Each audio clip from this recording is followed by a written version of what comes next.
കാമുകനൊപ്പം ജീവിക്കാൻ സ്വന്തം കുഞ്ഞിനെ ഒരു ബാധ്യതയായി കരുതുക. തുടർന്ന് അങ്ങേയറ്റം ക്രൂരമായി മർദ്ദിച്ച് കുഞ്ഞിന്റെ ജീവൻ എടുക്കുക. തിരുവനന്തപുരം ഞെക്കാട് സ്വദേശി ഉത്തരയും കാമുകൻ രജീഷും അതിക്രൂരമായി മർദ്ദിച്ച് കൊലപ്പെടുത്തിയത് ഏകലവ്യൻ എന്ന 2 വയസ്സുകാരനെയാണ്. ഇരു പ്രതികൾക്കും ജീവപര്യന്തം ശിക്ഷ വിധിച്ചാണ് കോടതി നീതി നടപ്പാക്കിയത്.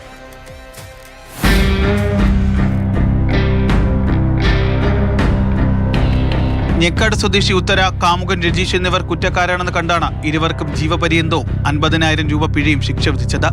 2018 ഡിസംബർ 15-നാണ് കൊല്ലം ചോഴിയക്കോട് സ്വദേശി മനുവിന്റെയും ഉത്തരയുടെയും മകൻ ഏകലവ്യൻ മരിക്കുന്നത്. മനുവുമായി പിണങ്ങിയ ഉത്തര മകനെയും കൂട്ടി ചെറിയണ്ണൂരിലെ വാടക വീട്ടിൽ കാമുകൻ രജീഷിനൊപ്പം താമസിക്കുകയായിരുന്നു.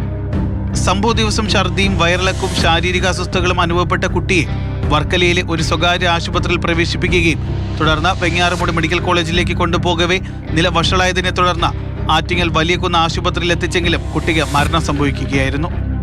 കുട്ടിയുടെ അന്നനാളം ചുരുങ്ങിയ നിലയിൽ കാണപ്പെട്ടതായും മരണകാരണമായേക്കാവുന്ന 65ഓളം ആന്തരിക മുറിവുകൾ ഉണ്ടെന്നുമുള്ള പോസ്റ്റ്മോർട്ടം റിപ്പോർട്ടിന്റെ അടിസ്ഥാനത്തിൽ പോലീസ് ഉത്തരയെ കൂടുതൽ ചോദ്യം ചെയ്തതോടെയാണ് രജീഷ് കുട്ടിയെ ഉപദ്രവിക്കാറുണ്ടെന്നുള്ള കാര്യം പുറത്തറിയുന്നത്.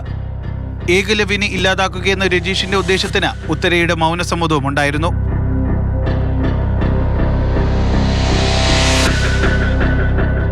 മാതൃഭൂമി ന്യൂസ്, തിരുവനന്തപുരം.